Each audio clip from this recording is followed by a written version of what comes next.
This episode is sponsored by Jacobson Real Estate Company. Are you ready to find your dream home? Or maybe you're thinking about selling and want the best deal possible? Well, look no further. At Jacobson Real Estate Company, we make buying or selling your home smooth, stress-free, and exciting. With 50 plus years of experience and a deep knowledge of the Winona, Minnesota area market, we specialize in turning your real estate goals into reality. Whether it's finding that perfect neighborhood, negotiating top dollar for your property, or answering all of your questions along the way, we're here for you. Plus, with our personalized approach, you're not just a client, you're family. So why wait? Let Jacobson Real Estate Company open the door to your future. Call us today at 507-313-2716 or visit our website at jacobsonrealestatecompany.com. Because your next chapter starts here. Buy, sell, invest. Jacobson Real Estate Company. Welcome to this week's edition of Brews and Crews. I am your host, Chris Jacobson, and I have a fella here that just absolutely loves our hometown of Winona, Minnesota. His name is Joe Hughes. Joe, thank you for coming on in. All right. Thanks for having me, Chris. And you brought us tree huggers, cannabis, blue raspberry, craft. Oh my gosh. All right. And you said you had to go to Wisconsin to get these, huh? Yeah, spare no trouble. Ooh. Cheers, Joe. Nuts throw of you, Chris. Okay, now I've never had this one before. Ooh, woo, that's good. I like that one. Yeah, it's best drunk. Gotta drink it cold. Man. Now, yes, and now the only other time I've had THC on here was with your buddy Merle. Uh-huh. And so now this is a new one that you brought, and these got 20 milligrams, not 10. These are 20 milligrams, not 10. Well, Merle, my friend and reading partner, Merle Hansen, and I were at something out on 3rd Street, about writers and stuff. I'm not a writer. I'm a talker so far.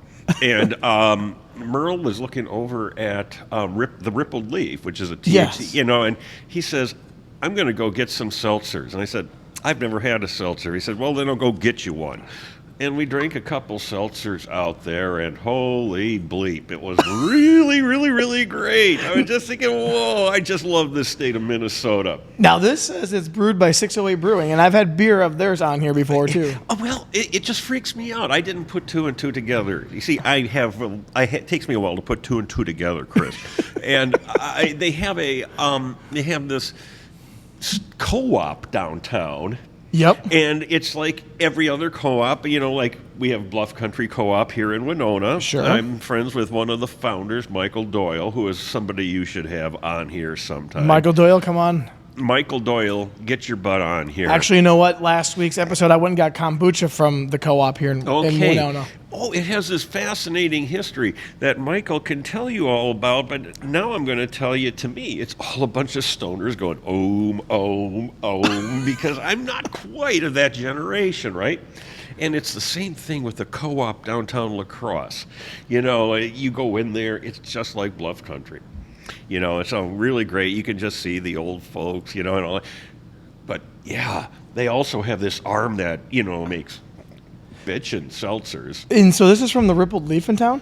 Oh, no. Rippled Leaf carries these. Oh, they carry these. This is where I got the taste. I gotcha. Yeah. Okay. Some happy day they will be able to be a dispensary.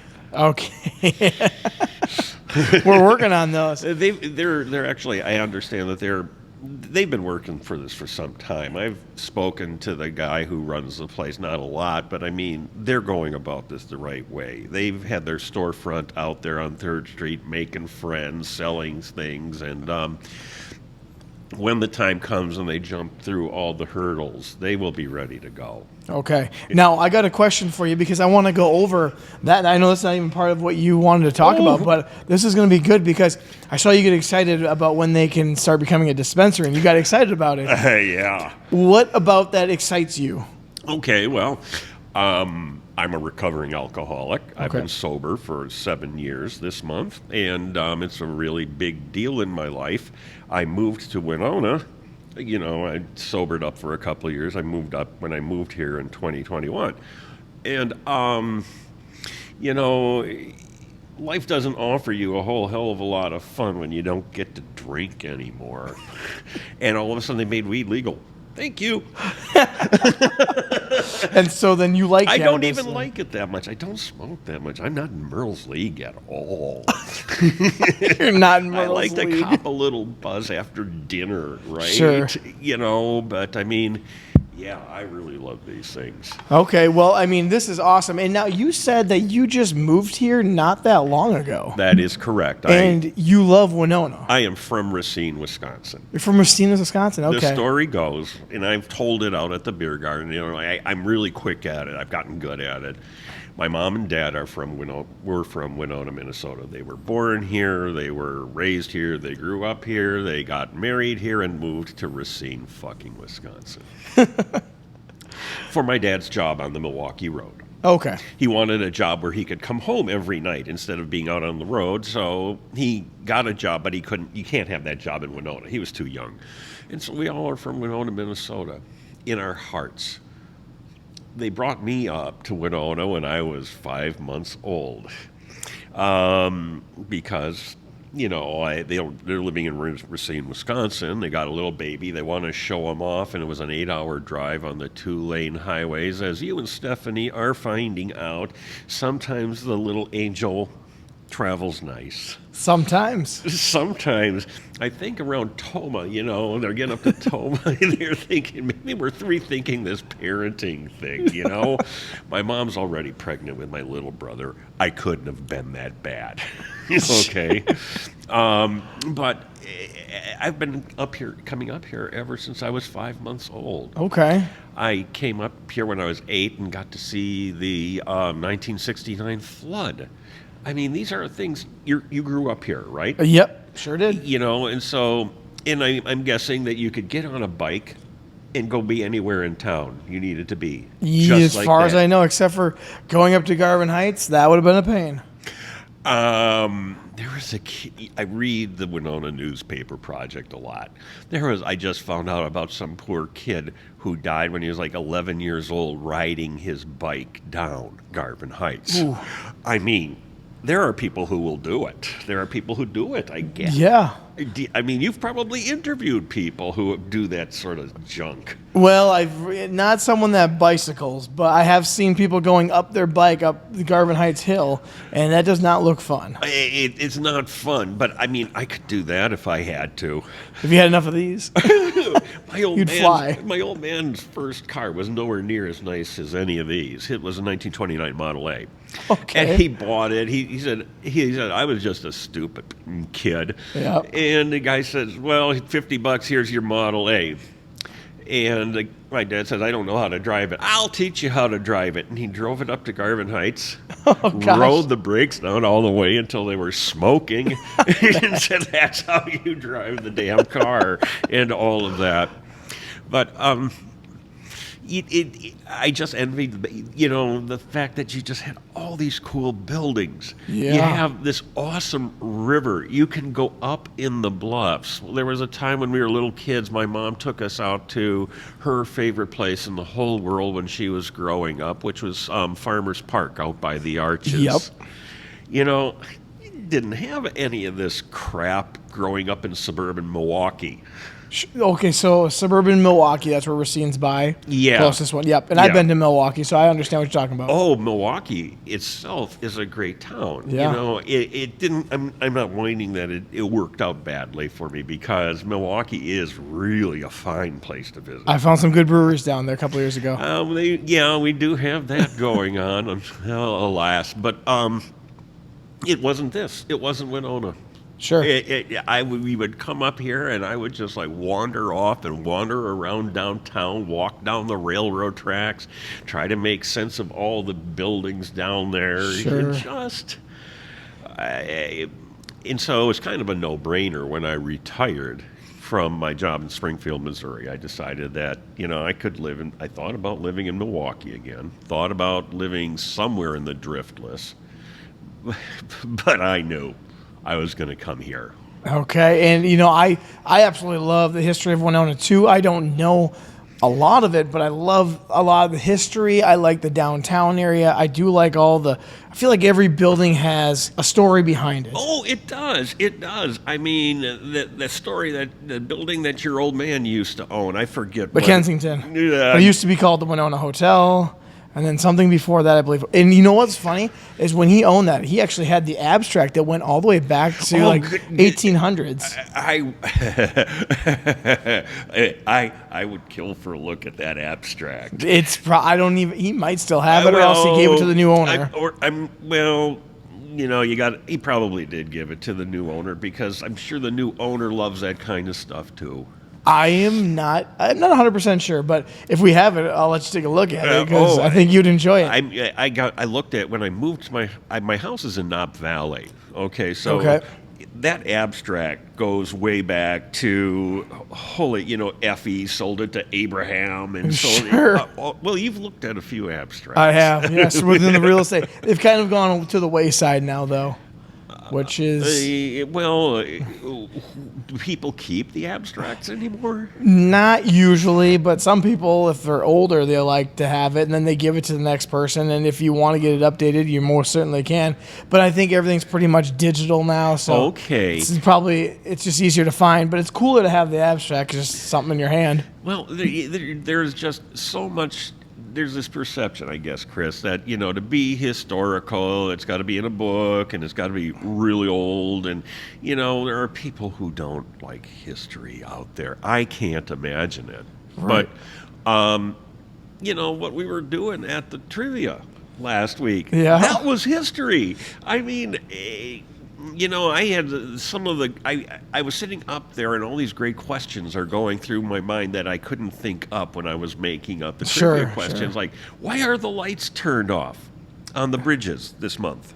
Because of mayflies. Very good. They probably would have gotten that one. That was, if I get it, I always say it's a social for the most part. Well, and I mean, they were having fun with history. You could just see them, racking their minds to come up with some of the answers to these dumb questions and stuff like that. I said, you don't know this, but you're actually interacting with the history of Winona, Minnesota. Right. And you don't even know it. My dad loved last week's trivia when you were hosting it because I think it was like about 2/3 of the questions were history of Winona, and then there was about 1/3 that were just general knowledge. And I think we took second. Well, you did, and he was one of like 2 people who had their own theme question in there. You weren't there. I felt it was round 1. I was at softball. Okay, and so what I did was I said, this question is for you, Rich Jacobson. I told him on Facebook I was going to write a question for him. Sure. And I said, well, let's see how you do with it, Chris. Well, it's not it was very close to an antisocial. Winona is home to one of Minnesota's very extremely few Egyptian revival buildings. It's on the National Register of Historic Places. Okay. And it's right here in downtown Winona, an Egyptian revival building. Egyptian revival building? I didn't even know there was an Egyptian revival. What does an Egyptian revival even mean? I didn't explain that at the... Okay, so I'm just gonna guess the Choate building. No, it was not the Choate building. It is the Winona National Bank. Oh, sure. It's got the pillars and all that. And you even got the... That's how you tell. Gosh. Well, no, it's... And see, this is how it works. Yeah. It's just like, you don't feel bad. Oh, but you ignorant boob. It's just like, holy shit, Egyptian revival. That is true. That is. I told this to Father Aarons over at St. Stan's. We were doing an open house. The Historical Preservation Commission was doing an open house at St. Stan's. And I said, oh, yeah, that's Egyptian revival. And Father Aarons just like, How do you know that? Well, it was a very short trend. Sure. But just walking around, and have you? Well, I'm sure you've wandered around in that building, right? In Winona National? Yeah. I mean, I've been in there, and you see the old safari There you stuff go. in there, and yeah, the old I animals. found that completely by accident 2 years after I moved here. Oh. I just like museum upstairs. Okay, I'll go up. Wow. Just all these hidden, really cool things that just you walk around Winona, Minnesota, and you can see these things happening. Yep. Well, and that's one thing. What they always one of your questions was, what does Winona stand for? And it's firstborn daughter, I believe, in the Native American. And I always just found the Winona history fascinating, and I think it's because I grew up here. Because I was born at Winona Health, Okay.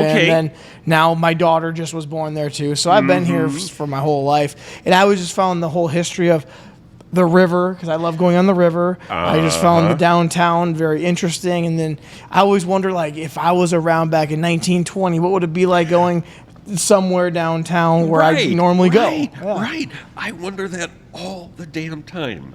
Do you know there's a fellow here who lives downtown? His name is Jim Murphy. I know Jim. He owns the Blooming Grounds building. Holy shit, is that guy a trip? Is he? I mean, he's just really great. He gave me this just really unbelievable map of downtown Winona. That was, as a realtor, you'll get a kick out of this, drawn by Bob Salover. Okay. It was not necessarily drawn by Bob Salover, but Murph found it in Bob Salover's old office out at the back of Blooming Grounds, right? Okay. And it tells you what business is in every business space.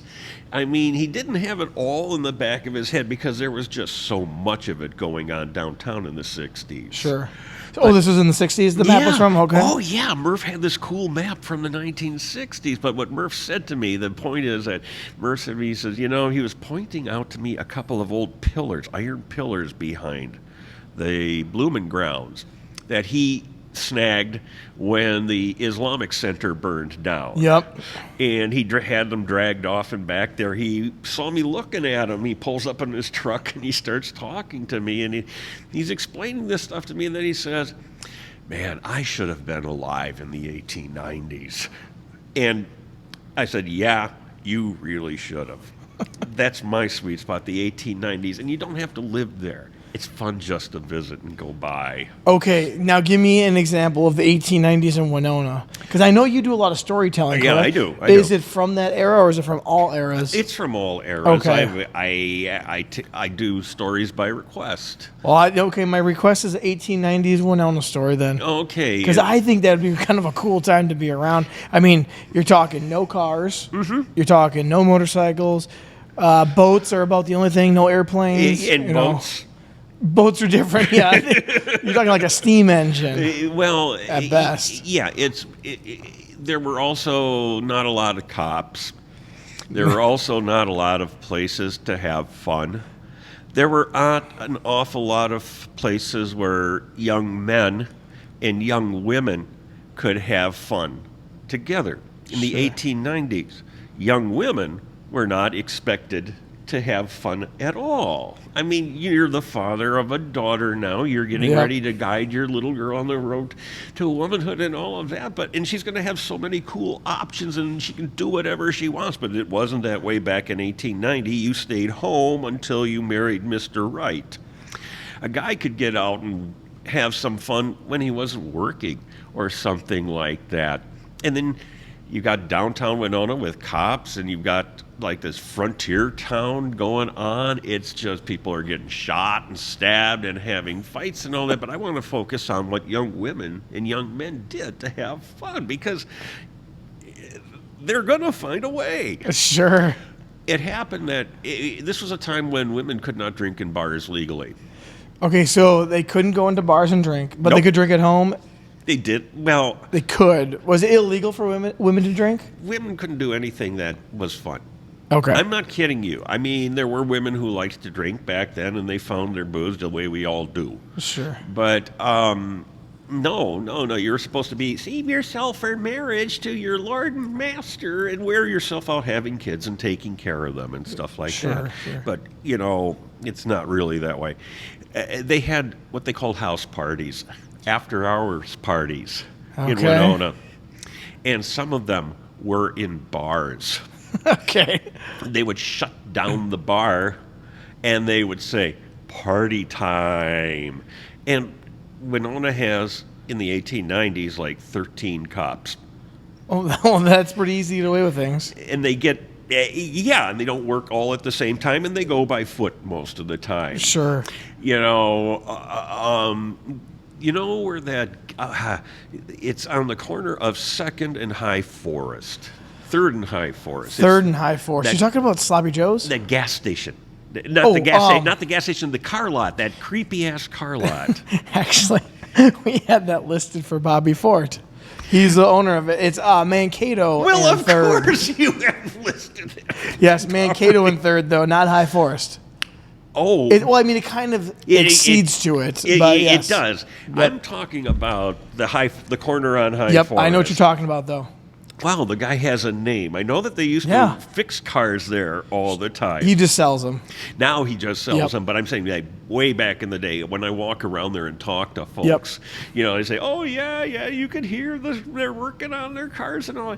There was a bar there in 1890. It was called Kovalevsky's Saloon. Okay. I feel like Merle talked about that on the Oh podcast. yeah. Okay. Merle and I have been reading stories together. We're in our 3rd year of reading stories together. I have an encyclopedic knowledge of his stuff, and he knows mine pretty damn well too. Okay. So we both talk about Kovalevsky's Saloon. But Kovalevsky was, this guy was tough as nails, don't screw with me, everybody pays cash in my bar. But, What other option was there? you could run a tab Oh, okay. But eventually got paid a tab. if you have the money. I suppose. I mean, Chris, this is 1890s I East know. End. This is, you're amongst the Poles and the Bohemians and the Germans and Sure. all that stuff, So Kovalevsky runs a clean bar. Kovalevsky is on the school board in Winona. Okay. He's also on the board of St. Stan's Church. But every weekend, just about every night at bar night, it's party time at Kovalevsky's, and the animals come out. All of the ladies of the night come wandering. Now, I can't talk about the prostitutes at this point because that's just a completely kettle different of fish. But I mean, it's not prostitutes, it's free agents. It's young women who want to get out and meet some young men and dance. And Kovalevsky's was the place to go for a dance. All right. And, well, one night at Kovalevsky, I have a variant of this story in which it's kind of a take on my weekend at Bernie's. Okay. But I'll skip that one and just say in 1891, there was a famous murder case that took place in Winona, June of 1891, where it was at one of these parties after hours. The cop who was on duty, supposedly shutting this place down, was a guy by the name of Vince Kukowski. Vince Kukowski was really down the alley having a conversation with a woman named, I believe, Belle Johnson or something like that. Sure, her name was Belle Johnson. Sure, they were having a conversation. I can point out the spot in that alley where it had to be. The cop who is supposedly minding this, well, one of the cop's buddies says, "Hey, that's Vince in there with a hooker. Vince is in the hang with a hooker. Let's go spook him." Don't do stuff like that, because what happened is Vince pulled a gun on him and shot him right at the corner of 2nd and High Forest. Just shot him down. And I mean, the prostitute just takes off running and stuff like that. That's the way Winona was back in those days. It was a great big huge trial, and the funny thing was Vince was found guilty. Well, he was obviously guilty. Everybody saw him do it. And the Polish community of Winona signed a petition to get him pardoned because everybody liked him. They liked Vince. They liked Vince so much. It was just... It was kind of like a zoo down there. Sure, it sounds like it. When they were building St. Stan's, for example, everybody says St. Stan's is a really beautiful building. It's 130 years old today. Today or not this today. Year? Okay. This year. It's going to be 130 in November. Okay. Thanksgiving Day, and all of that. Everybody says the church, but the Polish people were fighting each other in the streets. They couldn't agree on what to do about The ladies, the Polish women, were so crazy that they were banging on the walls of the convent, screaming at the nuns because they thought the nuns were actually Germans. I mean, it was just a really wild world, and you don't have to know about all the wildness, but boy, the East Side is different. How do you explain the hog line to people? I don't even, I kind of understand what the hog line is, but I'm not 100%. Like, nobody is 100% sure not even the people who live there. Were they hog farmers? No. It's I mean, I have it in my car. I almost brought it in. It's a container of, it says on the side, Swift's selected pork brains. Oh. Not just pork brains, selected pork brains made in Winona, Minnesota. Gotcha. There was in 1912, they put in a packing plant on the east end of Winona. It was purchased by Swift in 1928, which is why it's known as the Swift plant. But basically, the animals would come in, the cows and the pigs, and would come in down the street and become meat products. Sure. Right down there in Winona. And this is one explanation of the hog line. It goes back to 1910. I talked to a woman whose dad had the job of smacking the animals in the face with a sledgehammer. What a job! And I mean, I know it's funny, Chris, but also, you can meet people. I have spoken with people here in town who remember being in the, they come from the 60s, and once a year you could go and see where your dad worked. Sure. If you had the stomach for it. Well, you went and it's all for whatever reason, women who remember these things, this older women who remember these things, they tell me that, it kind of turned their stomach, but they just realized that, our dad is really busting his ass for the family. Right. And they're proud of that sort of stuff. That's one explanation. I got another one. Okay. The second explanation is that it's Mankato Avenue.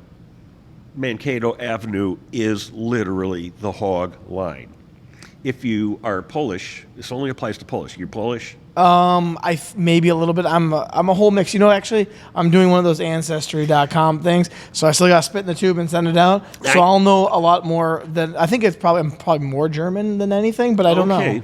Well, you might have some Polish in I there. do, and some Norwegian. I know that. Well, get me started about that. But I know that's why we got the Polish Museum because of all the skis around here. Well, and the Polish Embassy, right? Sure. But the Mankato Avenue has a rule that if you live east of Mankato Avenue, you can't get along with anybody who lives west of Mankato Avenue who is Polish. If, say, you live on the east, you live west of the hog line, and Stephanie lives east of the hog line, and you want to go out on a date, you do not walk over Mankato Avenue and pick Stephanie up for your date. Okay. Because you will get the living shit beat out of you. Jeez. By if Stephanie has a brother, he'll beat the shit out of you. She does have a brother. And, it's his job to beat the shit out of you. Well, he likes me in these days, so we're good. Well, that's a good thing, too. And it's nothing personal. It's just a matter of principle. You're from the wrong side of the street. It's like the original gangs, but they were from ethnicities. But it only applied if you. I mean, you say, "Oh, that's Jacobson. He can walk." You know? But his name is. My mom's maiden name was Bamanek. Okay, You yep. walk on the street, and it was really serious. The guys really. What you asked Terry over at the athletic club. Oh, Terry. I know Terry. Howell. Yeah, Terry Howell. Yeah. Oh God, talk about somebody who knows old stories. Terry does, but it's really just a mentality. Sure. It's just people who are really proud. They're not really rich. So then Stephanie would have had to come to me. And there would be a line of guys on High Forest Street, and if she decided to go out, she could take a look and see, because there were going to be other guys doing the exact same Oh, thing. gosh. So somebody just had to go get your ass kicked and then bring her back over? You talk about the 1890s. There was a great big huge career. There was just a passion for ass kicking in general. Oh, I'm sure.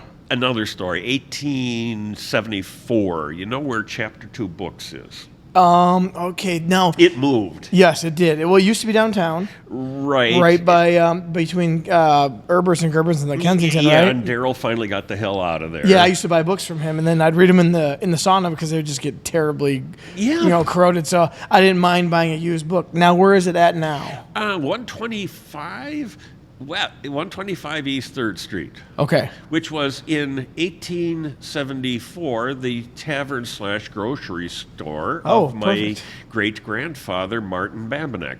Oh, really? Okay. So it was a tavern and a grocery store. Taverns and grocery stores went together in Winona. Like peanut butter and jelly. Well, the thing is that is usually the same family. In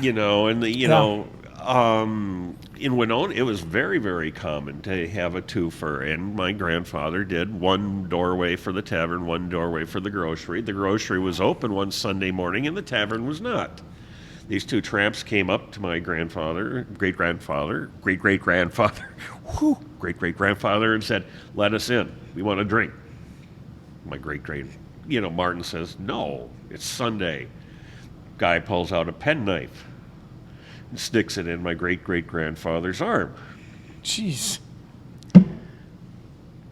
He pulls it out, and goes to town on one of the tramps. My great-great-grandfather almost got killed, but it was, people got killed. They got shit broken over their heads all the time. Well, yeah, there's only 13 police officers. Well, and it's hard to think of Winona. Let's be honest, Chris. My beloved wife loved Winona. She is buried here now. She passed away in 2011. She died from metastatic breast cancer. She thought Winona was beautiful, but her favorite thing about Winona was going to Valley View Mall in La Crosse. And now that mall is pretty much dead too. Oh God, have you been there? I've been by there. I actually ate in the Hoo Hot. There were like. Oh yeah, we go there every so I often. love Hoo Hot, So but do I I. mean it's so sad because I know. man, it's grim. It's getting taken over by all these places like Hy-Vee's there, which Hy-Vee obviously does a good job. Everything always is clean there, but it's not really even a mall anymore. It's there's I think American Eagle still surviving in there, and It's JCPenney. it's just heartbreaking. I But know. when it's 90 degrees outside, I got to get some steps in there somewhere or another, and it's like the Winona Mall too. You'd think that it was a piece of junk, blah blah blah. Oh, you go on Facebook, people still have memories of the Winona Mall. They still want to talk about the Winona Mall. Yep, I still have memories there too. Well, and they, take for example, Lourdes Hall. Lourdes, yeah, okay. I mean, you're a realtor. I mean, you and your man, you've been in this business forever. You know all the stuff that's happening. And I obviously don't. That's fine. But people are just really, really just hurt. People really do seem to love the history of Winona. And I found that out because there's this big petition going around not to tear down Lourdes Hall. What? There's a petition supposedly online that you can sign. I don't really know. It's probably just type in your name to not tear it down because Cotter's going to put up a field house, I think, is what's going on. And some people hate that because there's history there.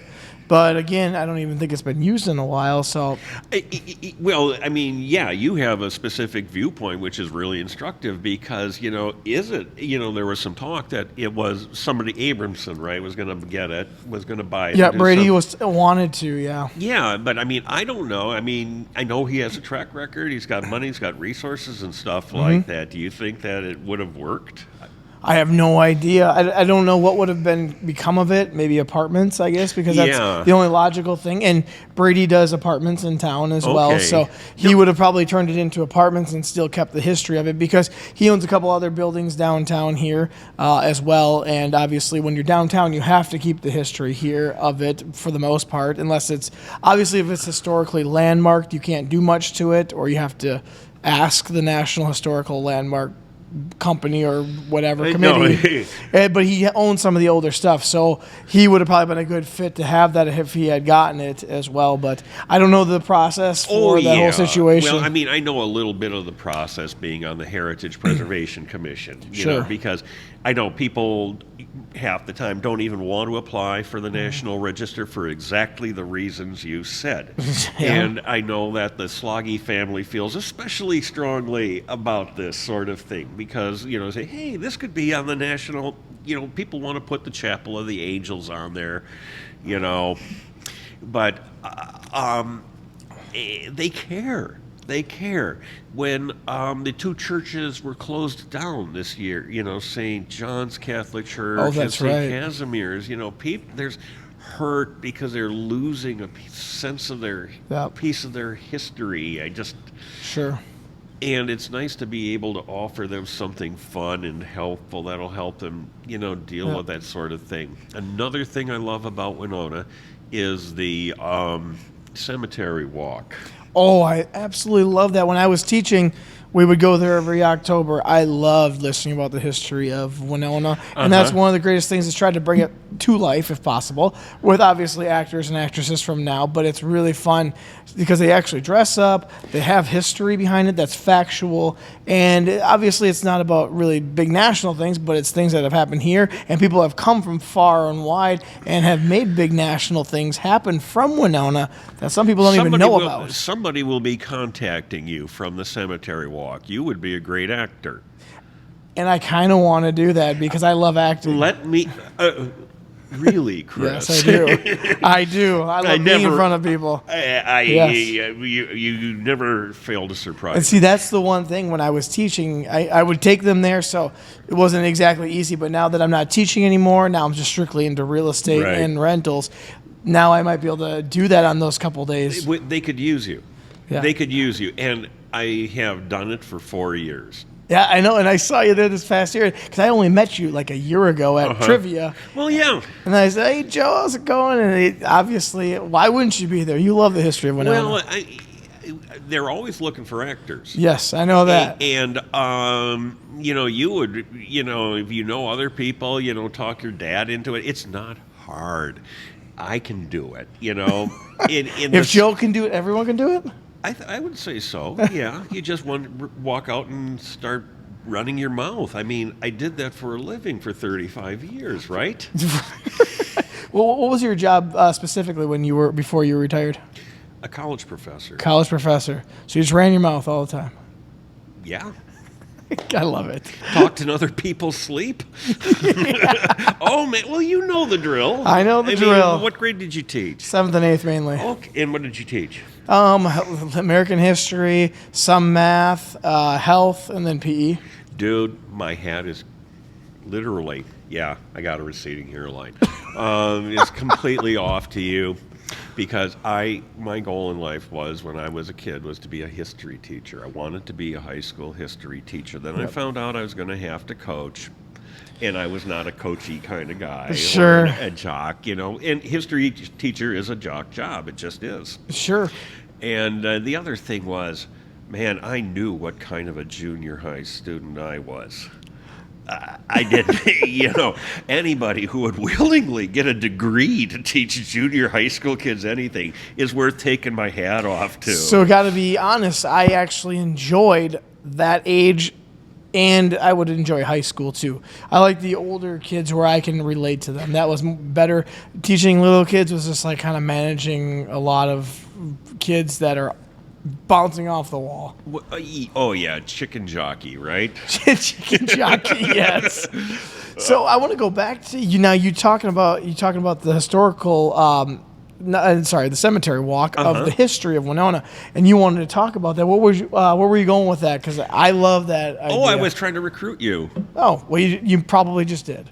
Okay, well, that's good because, I mean, that is just such a wonderful experience because, I mean, I liked doing it for my first year. I did every single skit. I don't know if you ever knew a gentleman by the name of Danny Pomeroy who once lived in this town. A lot of people did. He was a legend. I probably did. He was, your old man knew him. He was dying of cancer, and he was in the same skit as me. He literally died of cancer 3 months afterwards. Oh, wow. And I just learned so much from this dude's approach to life. But what I really loved most was seeing the faces of the little kids. This last year, I had this big-ass top hat on. I bought it on Amazon for like $8. I mean, it's made out of toilet paper cores, you know? And here I am acting my little heart out in this skit. I wrote the skit. Oh, you wrote the skit? Yeah, I wrote the skit. That's cool. That year. Well, yeah, because I made sure it was 600 words. That's another thing is these are 5 minutes long. Sure. It's not great acting. You can memorize your lines. It's possible. And all that. And the kids wanted to try my hat on. They started lining up to try on my hat. And I said, "Can we try on your hat, sir?" I said, "Okay, you've just been treated to some history." But they wanted, it was the greatest thing. I must have taken like 18 pictures of these various little kids. And you know Yep. how jazzed they were. It just they could. Yep. They had no idea what you said. All they knew was your hat. But they were having a great time. They were having a time. Maybe someone learned something. Who knows? You never know. But again, it's just like Winona is just like full of these just things that you think are going to be cool, and they turn out to be way more cool than you thought they were going to be. Sure. You know, go ahead. So what was last year? So who did you play last year? I played a gentleman by the name of Alexander Doig, who was a Scottish guy who emigrated to America at age 16 with his family. And he volunteered in the Civil War, and he fought heroically at the Battle of Chickamauga. He did his 3 years in the 2nd Minnesota, came to Winona, married a Winona girl, went to work for the railroad, and lived in Winona, and was a superintendent of bridges and buildings for the Chicago and Northwestern in Winona, Minnesota, which meant that he didn't design, but he built the arches. Oh, cool. The arches was a great big huge wooden trestle in 1881. Mm-hmm. They dumped gravel down into it and built the stone facings. He did that.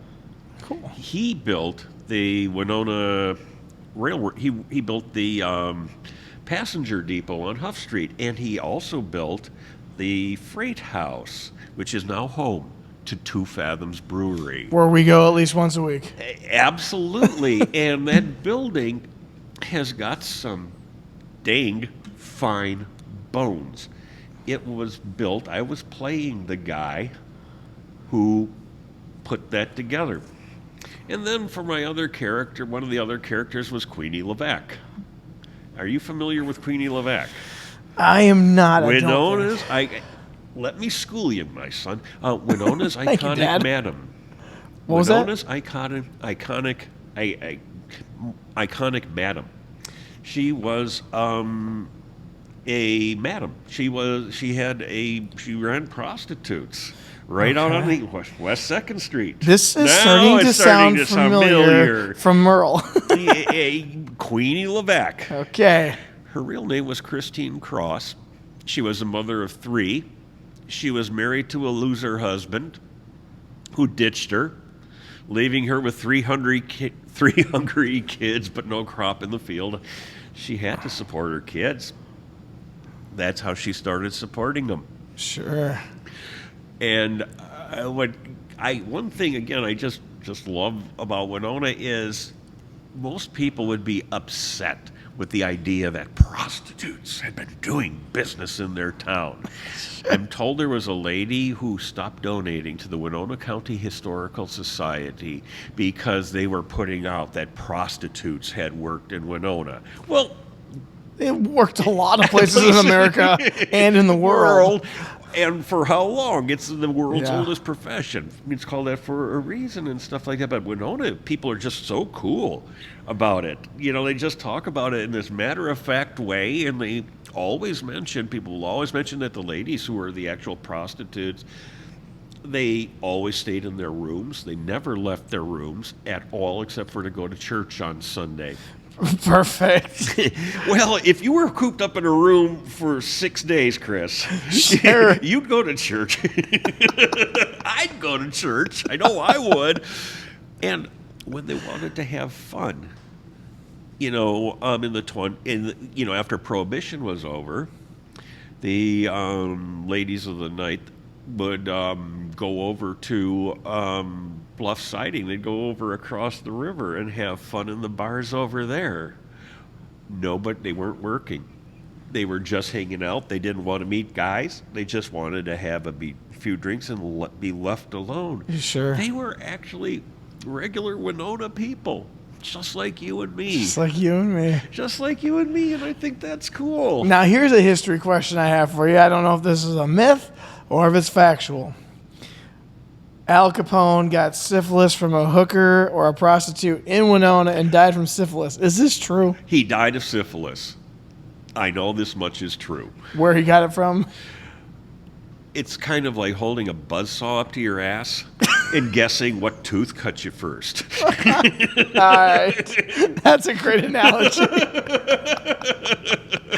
Well, I mean, you just think, you know, Al's running prostitutes there. Sure. Anytime he gets wood, you know, I mean, he can, Yeah.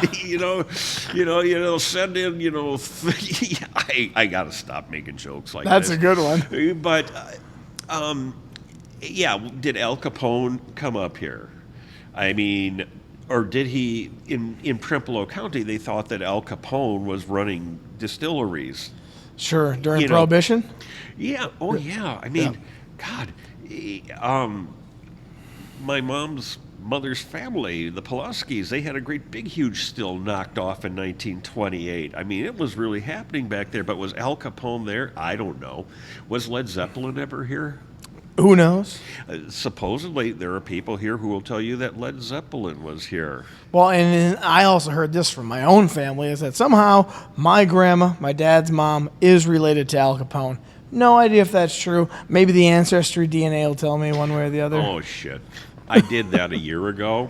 The Ancestry? Yeah, because I'm kind of goofy about that crap, too. And it told me that I was about half English/Welsh, because my dad was Welsh, Scotch, English, and all that. And I was expecting to be half Polish or, you know, Slavic. There's some Scandinavian mixed in there because, you know, the Vikings were lonely. They had to find pretty women somewhere, and they showed up in Poland. Sure. And but I am also, I find out, indigenous, indigenous Amazonian. Okay. Be prepared. I mean, this really threw me for a loop. Yeah, I might find something out weird. I look at my mom and my dad's pictures. No. Well, Don't maybe see it it. was Mom. I have no clue about how I was indigenous Amazonian. Where would that even be located?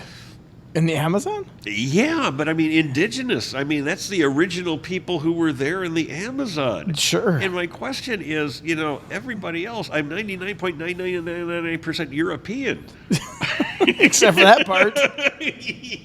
Except for that one part. Well, I mean, yeah, that's where, you know, the history can get insane and stuff like that. But I think that the town is just a really wonderful place for somebody who loves history. And then it's cleaned up since, I think. And it has. Has it?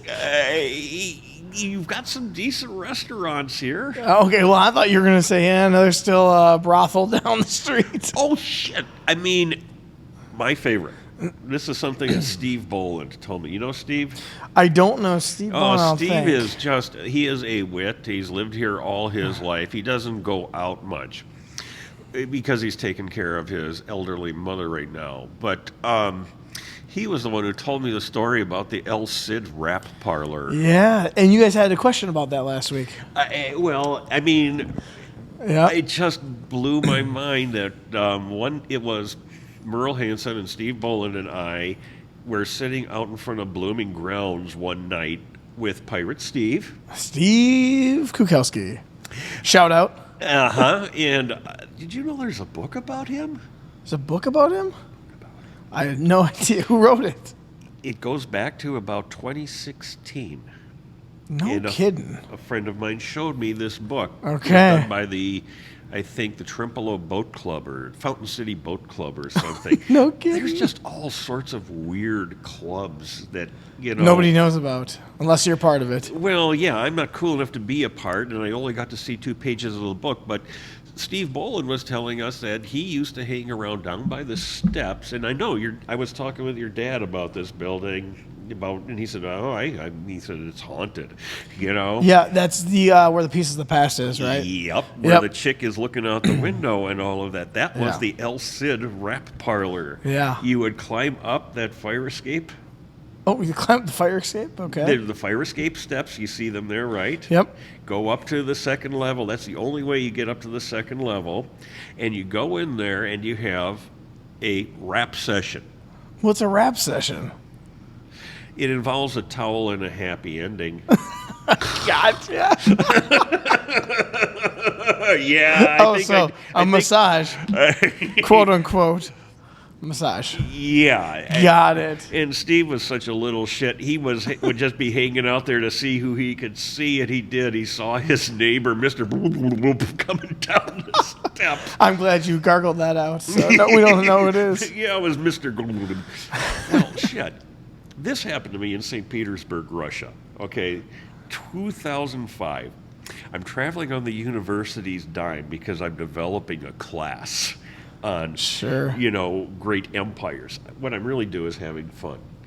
And I'm having fun going to Russia and all that, but I decided my feet were really killing me. I was going to sign up for a massage. And I'm staying in this really nice hotel. It's really ridiculous. And I'm waiting for my massage, and this chick comes, and she says, "Oh, I'm giving you a massage. I'll be right back." She comes back in a leotard, and only then does it hit me that this was the kind of massage. I had an aching back and sore feet. All I got was 45 minutes of the worst. Oh, gosh. And I was telling this to a class full of students. He told the story? It's great. Oh, shit. It was the greatest job ever. Because once you get tenure, you can say whatever the fuck you want. I tell them anything you get out of me is a bonus. And this girl goes out, "You mean the happy ending?" And it was almost like chicken jockey for the rest of the semester. Oh, gosh. There would just be, the kids would make happy ending jokes and stuff like that. Right. But you have to. All of this stuff was going on right here in Winona. The cops one explanation of the prostitutes, the sporting women, was that if we don't have sporting women in our town, the conventioners will go to Red Wing. Okay. It was a point that Lacrosse had them, Red Wing had them, everybody had them. So Winona just needed to have some too. Well, and again, it just gets back to, it seems like this place, they roll the sidewalks up at halftime and in the evening and stuff like that. And yeah, you do got to drive a ways to get things. I mean, I drove to Onalaska to get these, right? They're great. There's just something that is just really magical about the place. Sure. Well, have you ever thought about doing a podcast? I feel like you would have so many stories to tell. Well, You will be hearing from us. Merle and I have just decided this spring that we've talked about it for 3 years, but we want to do it. And your success with Brews and Crews has really inspired me to think, you get a wide range of people, you get interesting people. Some of them, they interest me and I watch them. Some of them, but you're out there getting these people in there. And I would love to talk about the good old days of AWA wrestling. No kidding. Oh, fuck. My dad used to help out with the JCs when they would come to town. I grew up in Milwaukee next door to a kid who, he was my best friend, but we would have to fight every once in a while because I'd say, that's fake. And I knew. That would just turn him the color of your shirt. He was always good for a fight. Yeah. Talking about Baron von Raschke. Yeah. My mom knew the Crusher. Oh, really? That's cool. He lived in South Milwaukee, Wisconsin. Oh, sure, that's right. Okay. She worked in a convenience store across the street from his house, and he was a sweet, gentle senior citizen who took care of his sickly wife. And she called him Reggie. Hi, Reggie. He was the Crusher to me. Sure. But yeah, you had these guys wrestling over in the Red Men's Wigwam and all that. You had Haystacks Calhoun and all that shit. My dad said that back in the day, the JCs would help out, and this is before Hulk Hogan was Hulk Hogan. He was in that circuit. He was, and he had kind of hair too, and he was kind of a pretty boy for a while. Yeah, he was, and then it wasn't until kind of, I think, when he got to WWF, now WWE, that's when they turned him to Hulk Hogan. But he's like, yeah, Andre the Giant used to come here, and so did Hulk Hogan and Rock and Roll Zoom Off, and they used to go down to the Mississippi Queen and to the Nasty Habit, and they would be dancing. And I just remember Buck Zumhoff. He was the dude who had the radio, wasn't he? I think so. And the radio was his friend. Yes, I think so. Because Bobby Heenan broke the radio. Sure. And it wasn't looked at as, proper entertainment in some circles and stuff like that. But, if I have to pick between the people who will go to, these, really Masterpiece Hall and stuff like that, if you gave me a choice between a performance at Masterpiece Hall or watching the Crusher and Scrap Iron Gadaski and Baron von Raschke wrestle over at the right next to where the Eagles, in the Eagles parking lot. Yep. I'd take that every time. God, I would have loved to live You back need then. to look up Rock and Roll Zoom Off or Buck Zoom Off. I think he got in trouble for some sort of sex crimes.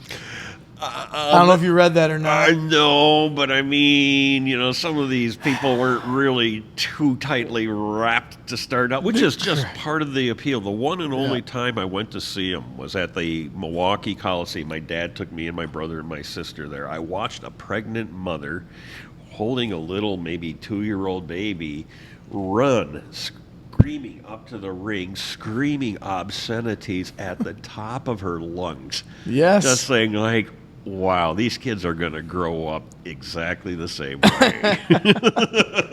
So you and Merle are thinking about starting up a podcast? We definitely are. That's awesome. The working title is Weird Winona. Weird Winona.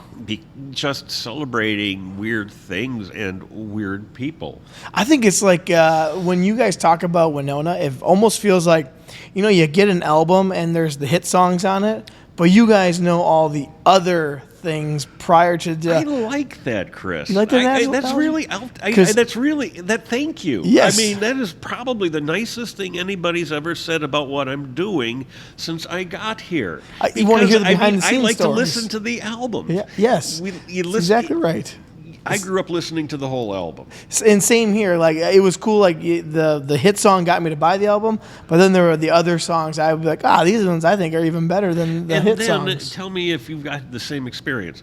That now I'm experiencing music slowly off of either streaming or playlists or shuffling playlists. Yep. And it's weird to sit down and listen to an entire album. But boy, that's what we did.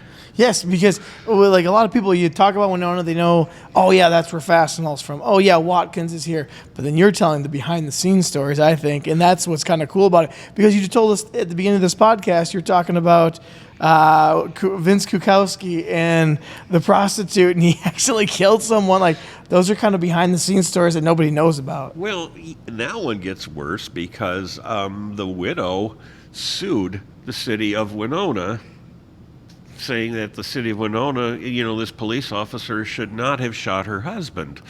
And she was, the city attorney found that she had no standing and all of that. She then went on to marry a guy named Gilgosh, who used to run a tavern over at 929 Sanborn Street. Is it the 929 Beer House now? Okay. The bars have stories. I bet. The East Side Bar was called the Bloody Bucket 100 years ago. That's what you had a question about that. A gentleman named Jim Data, who I hope is still alive, he was in his 80s when he was sharing this story with me a couple of years ago, was telling me his dad told him the story. And this is a guy who was, born in the 1930s, this had to be right after or right before Prohibition. You would have, wagon loads of guys coming down from Nodine and Plainview to the big town, Winona. Big town Winona. Where they would have a few beers and get in a fight. And basically, the Polacks would be getting their old drunk and waiting for the farm boys to come down for their fight and stuff like that. And I mean, you bled. You know what I need to do when you guys launch this podcast? I need both you and Merle here to talk about. Oh no! Consider it done, Chris. We'll be here because our plan is to basically, have a seat here and set here. Yeah. We've picked out our first guest, and she's agreed to do it. I can't really name her because she's probably been having second thoughts ever since. Hi, Roxy. And oh no, who's Roxy? Roxy Coner. Oh, of course. She's actually related to me. Actually, my dad. She's a good singer too. I know, and a historian. Really? Okay. She is she has been of great help to me. We text each other, not all the time, but, just like, Joe, blah, blah, blah, blah, and I go right back to her. Roxy, what's this? I've written her into stories. She's a character in stories, and she's going to be our first victim, but our plan is to, have one seat here, and we'll put you, when your turn comes up, in the hot seat. And Roxy says, well, I'm just afraid I'll just say something and people are going to think I'm weird. And I said, Jesus Christ, Roxy, one side of you is Merle, the other side of you is me, and you're afraid that you're going to look weird. It's also called Weird Winona. Well, so. How long were you incubating this before you actually went ahead and did it? I would say from October to January 1 when it came out. Okay. Yep. Did you just know you had to do it? Did the vision just come up? Well, I guess the vision for me was I love talking to people, and I like being in front of a camera or in front of people, so hence going back to the cemetery walk, that would probably be right up my alley. It is right up your alley. You're right. So I was like, well, maybe I'll talk about, because it's Brews and Cruise, I thought it was going to be about beers and cars or something with a motor. It's turned into whatever way more different than that. Oh, I know. And I love it. I mean, I saw the theme and the framework, and I get it.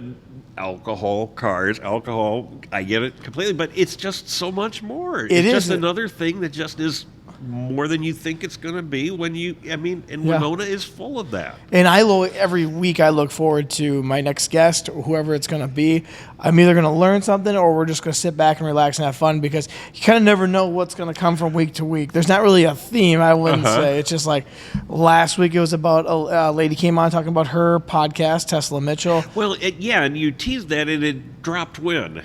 Just, last week from this one, but from right now that we're talking, 2 days ago. Yeah, because I wanted to go back and, and I will. Yep. But I figure, I'm just going to sit here and, bring the coolers and we'll just see what we talk about. That's sometimes the most fun and the easiest. Well, it is. I mean, shit. We've had plenty of things to talk about. I just got more shit. I got more questions for you too. I mean, whatever prompted your old man to save that hotel? Well, it was already an apartment building before then, so he just took over. But they were going to knock it down. When was that? Weren't they going to knock it down? The Kensington. Not since he had it, I don't think. He bought it in '04.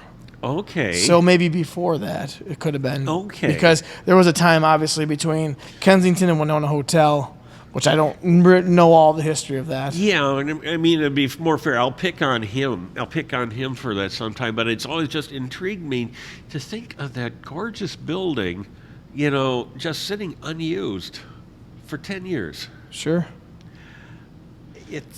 I'd love to go back to it when it was a hotel, see what it was like inside. I was there in 1968. I made a note of this to tell you this. Okay. Because I figured you'd get a kick out of it. Your dad would too. My cousin, Lori, who lives here in Winona still with the guy she married in 1968, and the reception was at the Winona Hotel. I was 7 years old. If it was 1968, I was 7 years old. And I was just so knocked out. It was like its own world. I can't really describe to you what I saw because I don't have the words for it. But boy, I'm seeing it right now. And it was so excellent. And it may well be that I wind up living there someday. Sure. And if I did, I would say, that's really excellent. That may be in store for me in 10 years. And it would be cool if I do. I saw photos that were hanging up around the place, and I was just trying to envision where everything was and how the front desk was set up, because now it's obviously a commercial on the bottom where there's just commercial tenants, and then up above there's like 48. No, I do that too. Just try to figure out what was there. Go over to the DFL offices, talk with Dick Dahl for a while, and just think, what was this and all of that. And knowing that in 1891, when they rolled that thing out, they knocked down the Huff House to put that, well, they didn't knock it, they tore it into bits and dragged it off. But it wasn't even called the hotel, it was called the Winona. Yep. And Winona was the fourth biggest. It was no longer the third biggest city. Duluth had passed Winona up by that time. But they just thought in 1889 that Winona was just going to get stronger and just gain momentum in the passing years, and everything was going to be wonderful. And the lumber yards died. Sure. And the town started going tits up. Okay, yeah. The problem we have is that I-90 is so far away, I think, and we're way down here.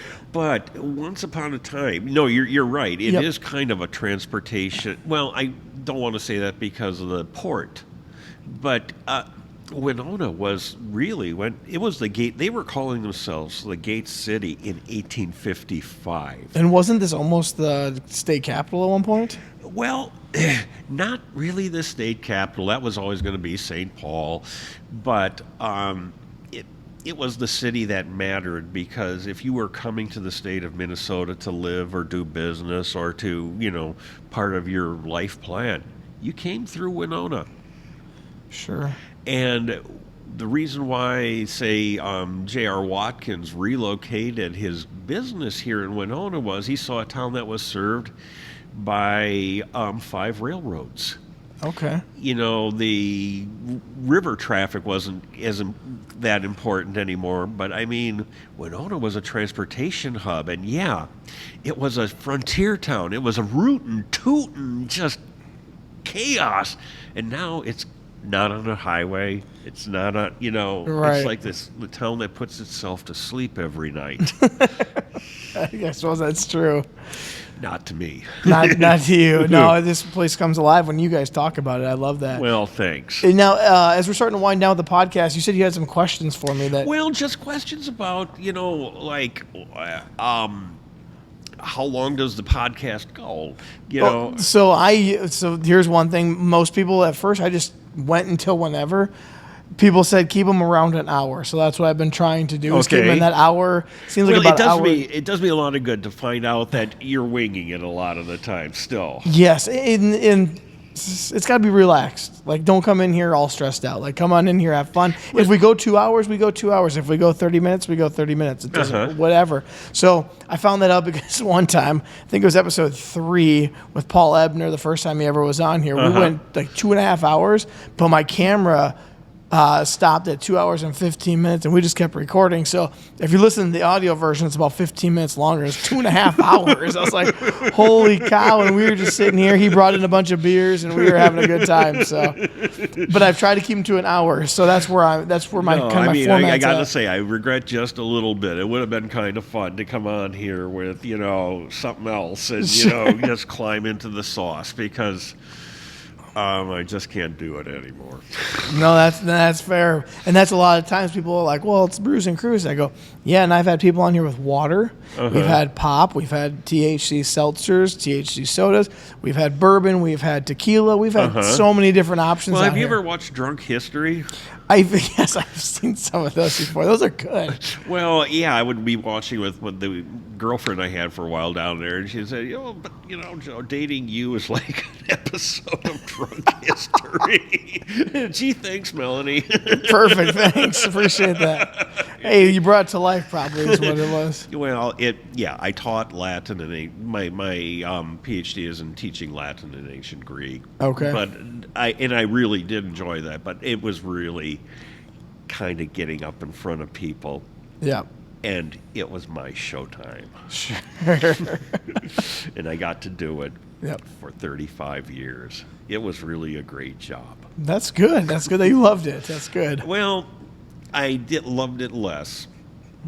I loved it less when the lockdown happened. Now, when did you leave teaching? Just this year. Okay. About a month ago. Wow. Yes, so very fresh. Okay. And I mean, I know you've got a lot of stuff popping for you. And I know you're heading up to Sturgis. I am, yes. You've been listening. Good. Well, no, I pay attention. Yeah, you do. I pay attention, but I don't know. It's just really cool. Yeah, podcasting is really fun, and for you and Merle to do it, you guys just love it. It's I'll put it this way: it's like a snapshot of what happened. You are a damn kid, sorry, and I am going to tell you wisdom that you're not going to listen to because I didn't either and stuff like that. But you're going to be a certain time, and you're listening. I know, is that you're going to think there was a time. I mean, I have no recollection of my job anymore. Okay. I was a professor of classics for 35 years, and I know what I did for a living. I remember some of my students. I remember them very fondly and all of that, but it's just all whoosh. It all just vanished in the blink of an eye. And I'm hoping that the podcast that Merle and I put, and it's true of all podcasts, take you right back. Yeah, that took me back. That's so 2025. Sure. I was reading this thing that was put out in 1993 by Watkins. I bought it for $1 from a friend of mine who does yard sales. And it's just fascinating to read the ads. Right. Reading an ad for the breakfast buffet at the hot fish shop. That's my definition of heaven. Breakfast buffet at the hot fish shop with all my favorite old Polacks. Wow. And there are these little things that are just like trapped in amber. You're going to look at this. You're going to look at this 25 years from now, and you're going to rediscover it in a whole new way. Yeah. In 1996, they taped me teaching classical mythology. And what year was this? 1996. 1996, okay. They wanted to do a telecourse that they broadcast over TV. And you just watch the lectures and take exams. I didn't want to do it. They made me. This was taped in and it's all on YouTube. There's about 75 hours of me lecturing out on YouTube. On YouTube? I had one class I did in 96, one class I did in 2012. The 1996 class, I was slender. I had brown hair. I was losing them. I was pretty bald, but I had a flame red beard. And 38 hours of classical mythology lectures Oh, man. that are still spinning on the internet. And I was still teaching this class in 2019 when I got up in front of a bunch of students who were coming to take their first exam. They knew me only as the guy on the YouTube lectures from 31 years before. Oh, no. No, it was only 21 years before. It was only 21 years. But I said, as I always did, anybody have any questions? Got any questions before I take? I'll take any questions before the test. And this kid, this boy, I mean, he's just like a freshman. He's sitting in the back of the room, and he's looking at him, and he goes, okay, I got a question, sir. What happened to you?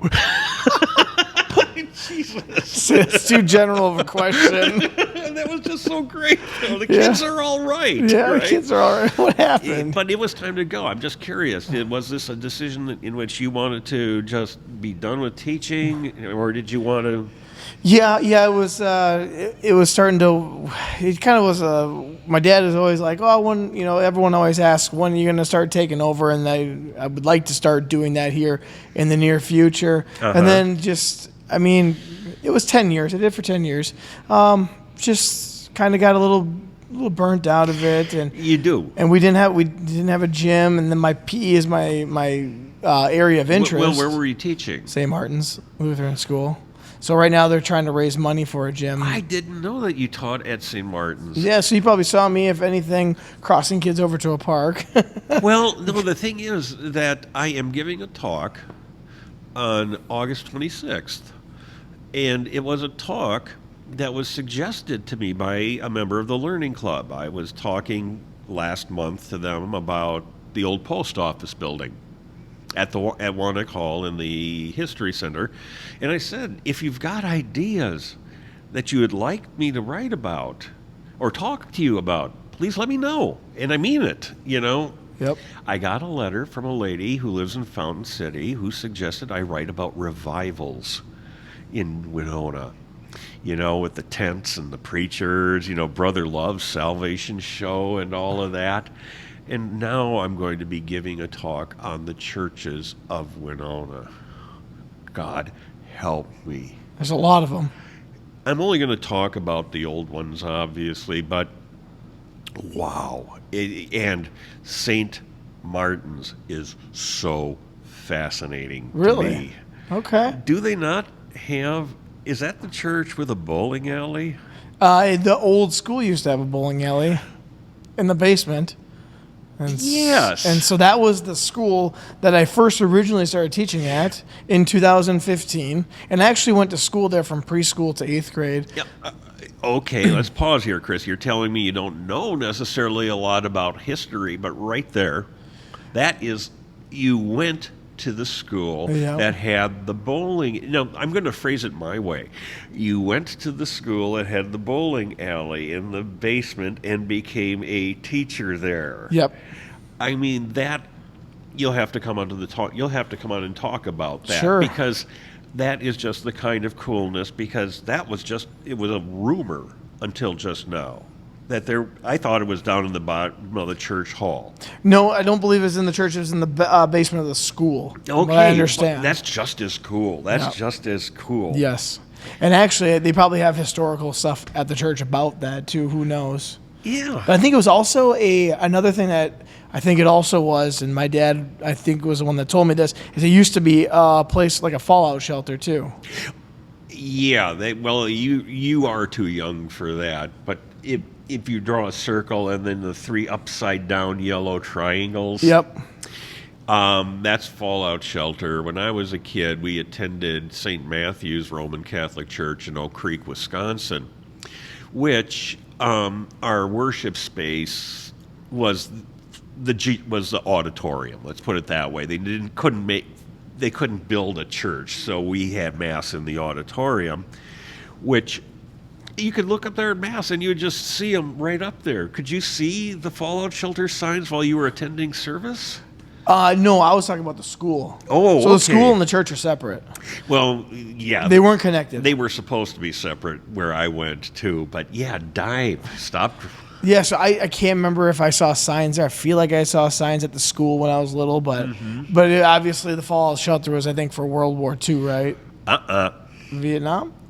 World War One? I don't know. No, you could ask your dad about this, Sean. But I mean, no, this is bad history. Yeah, Sean, yeah.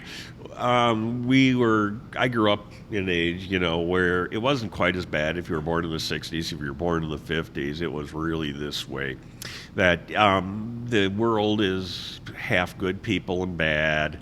The bad people are communists. They want to take away our lifestyle. Sure. They have nuclear. And you got this drilled into your head from a very young age. You had a little kindergartner. I didn't. It was a little bit before my time. But yeah, and when I studied Russian, when I was 40, I started studying Russian with a woman who grew up in Russia, my age, and she assured me when she was a kid growing up in Stalingrad, she was from Stalingrad, she was taught the same thing about America. Sure. Yeah, it's just a lot of media just trying to tell you which way to think. Well, it is just a generation thing. I just feel really good that, getting back to the podcasts again, it's just having these artifacts out there that you can look at. An artifact I discovered recently is on the Open River Project at Winona State University, which is another boon to historians, is this woman named, I believe, Joyce Woodworth. She used to do a show on, I think it was HBC. And I've been working my way through those. And it's just fascinating to see how Winona looked to somebody in the year 2000. Just like that Watkins thing is. I'm reading ads from, Byers Restaurant at Highway 14 and 61. And saying, now the pizza, what a long, strange trip it's been. Right. And, the other thing I always think about is pre-2005, everything where Walmart and Menards is was just all swampland is all it was. And Target finally came in 98, and things started shifting from the west end of Winona to the east end of Winona for shopping. I'd like to talk about that some other time, obviously, but because... I live in Knob Valley, and I come down there, and I think, I still wake up in the morning and say, thank you, God, for letting me finish. I'm not in any hurry to finish my life here, but, I see that great big, huge pennies, what used to be the pennies. And that great big monstrosity thing there.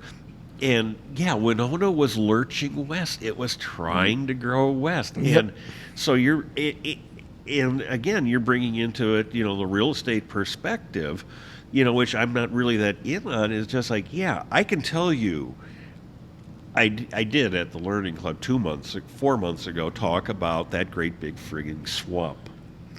Basically, there was a great big frigging swamp separating Sugarloaf from Winona.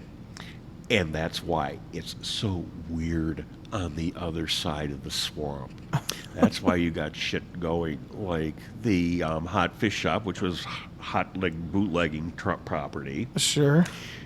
The Wind Teepee cabins. I've heard of those. You can rent them by the month. You can rent them by the week. You can rent them by the day. You can rent them by the hour. You can rent them by the half hour. Can only imagine what's going on there, too. But the operator was a woman of high society in Winona known as Blanche Hunter. Okay. She was known in all the best circles. She was a member of the Order of Eastern Star, which is basically the female equivalent of the Masons. And she had the Deer Hunter Special. The Deer Hunter Special was for guys who would come down from the cities during deer season, and they would hunt deer down in Winona for a weekend or so, and they would hang up at Blanche's place with a hooker and just do the town every night. And on Sunday afternoon, Blanche would dump a dead gunshot wound deer in the back of your truck so you could brag to the old lady about what a great hunter you were. Oh, no way. And this is the special Beyond the Swamp weirdness. And then The ultimate weirdness. The black horse. The black horse. I mean, I have had the great pleasure of becoming friends in the last year with Mr. Bill Kozlowski, the Yep. former owner, and I consider him a great guy and a fellow historian and a storyteller. Once you get him going, like you wouldn't believe, we're going to get we're going to get these people on camera, the weird people from Winona on camera, talking for 2 hours if they need to. Yep. Or 15 minutes. If they got 15 minutes and it's good 15 minutes, we'll do 15 minutes. That's right. I feel better. Yeah. I feel better because you can just wing it. And you know the best thing is who can tell you otherwise? You know? If they want to listen to you, they want to listen to you, Yeah. no matter if it's 15 minutes or 2 hours. I know. I mean, Merle and I have been doing gigs in this town for 2.5 years, and the worst part of it for me is always, it's not getting up and talking. I do that. It's hoping somebody just fucking comes. Yes. Would somebody just please fucking show up? Yep. But getting past that, you have a podcast. You've got somebody, they showed up. We're Yep. going to start talking.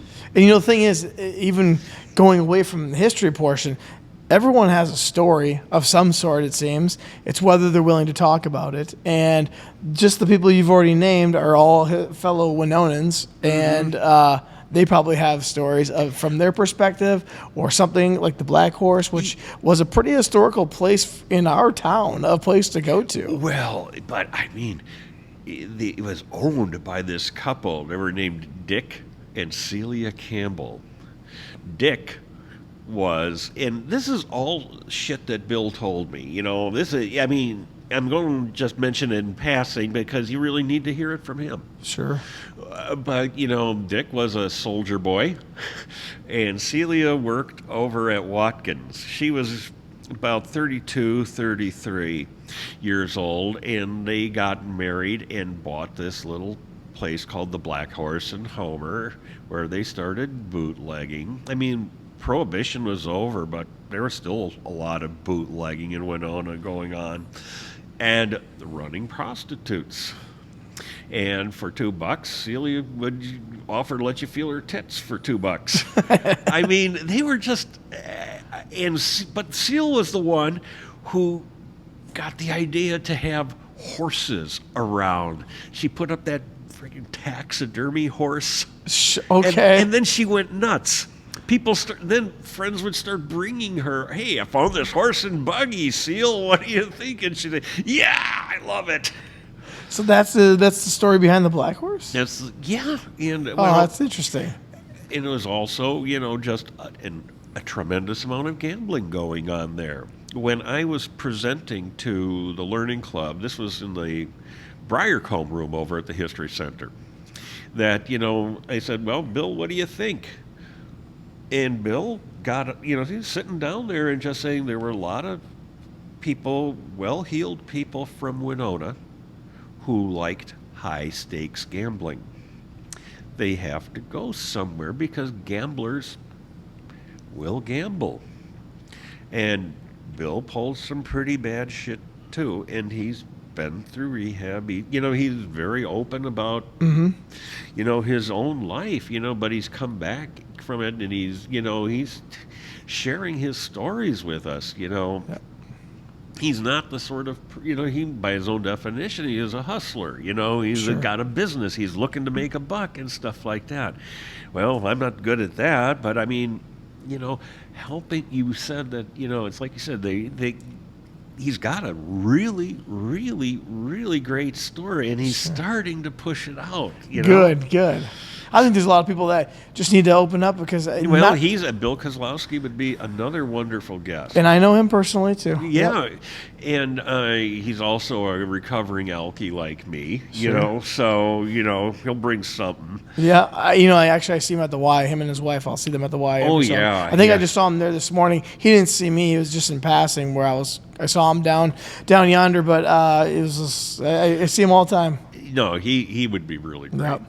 Yep. So now, before we end this, you go around and you do stories with Merle around Winona. Is that correct? Yeah, what we basically the story goes like this. Merle and I were always talking about it, and then Merle texts me and says, "This is in April 2023." He texts me and says, "I got us gigs at the beer garden, Joe." Did you know what he meant by gigs? Fuck yeah, we were always talking about it. We were always talking about it, but I'm not the type who would ever do something. I am a profound introvert. I pass. Okay, you're the real extrovert. I can pass for an extrovert when I need to. But Merle got us gigs. And then we started reading also at the athletic club, which didn't work. Didn't work?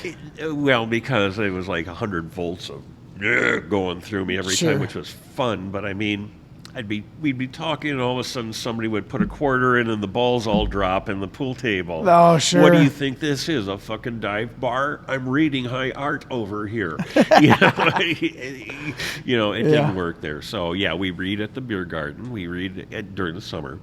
Is Peter's Beer Garden? Peter's Beer Garden. And then we have first Friday. Oh yeah, this is first Friday. No, first Thursday at 6 p.m. And then we read third Thursday at the Winona Public Library. Okay. From 4 to 5.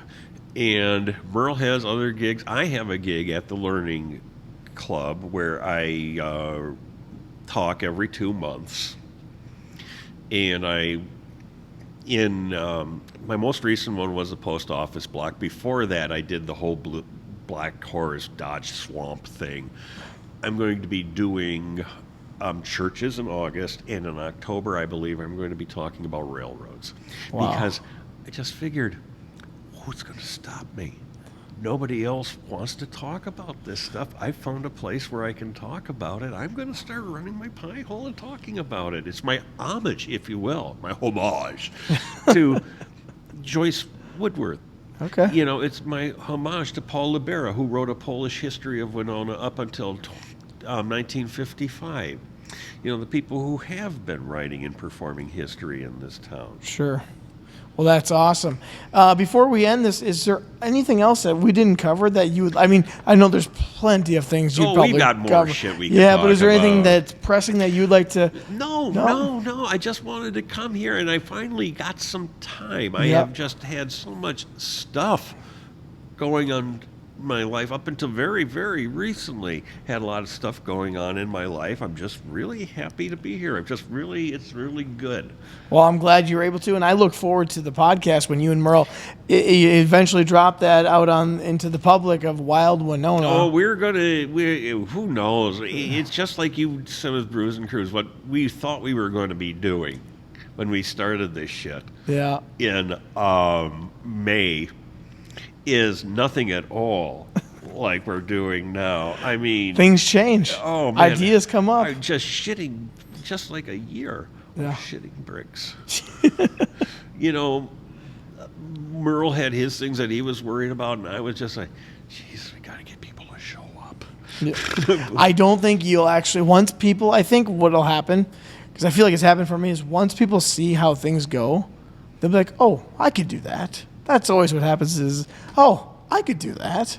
And they'll come on and they'll have no problem talking to you. Okay. Especially when they think it's fun, I think. Well, and that's the thing. And I mean, you got to really, we're not going to be, well, I suppose we could. We could go over to Merle and Cheryl's place and, just say, hit a joint and start talking, yeah. Oh, dude. Are we done? How can we shut the camera off or all? I will in just a second. Okay, yep. I'll tell you this off camera. Okay. Well, anyways, again, Joe, it was awesome having you here. I appreciate you bringing in the Tree Huggers cannabis. Were they seltzers? Yeah, they're craft cannabis H2O. Not really drink extremely cold. Yeah, this is really good. You can't. So most people might think that they could probably taste the possible marijuana in it. Can't taste that at all. Oh no. Although most of these seltzers taste like ass. This This one's one's a good. good one. Yes. And there's also one called Wink, W-Y-N-K. It's cheap, $13.99 over by MG at MGM. Sure. It's a cheap drinker, and it actually tastes not like ass. It Perfect. doesn't taste like bog water. Well, thank you for bringing this in. Thank you for coming and sharing Hey, some thanks stories. for having me, Chris. You're welcome, Joe. And for those who are listening out there, as the screen says behind us, share, like, subscribe, 5-star this podcast. Leave a comment if you found something very interesting, because Joe told us some really good facts That's about right. Winona, Minnesota specifically. But if you're a history buff, you'll love this kind of knowledge, this kind of history. But this has been another episode of Brews and Crews. I want to thank Joe one more time. Give him a big cheers before we go. Yay! Have a great week.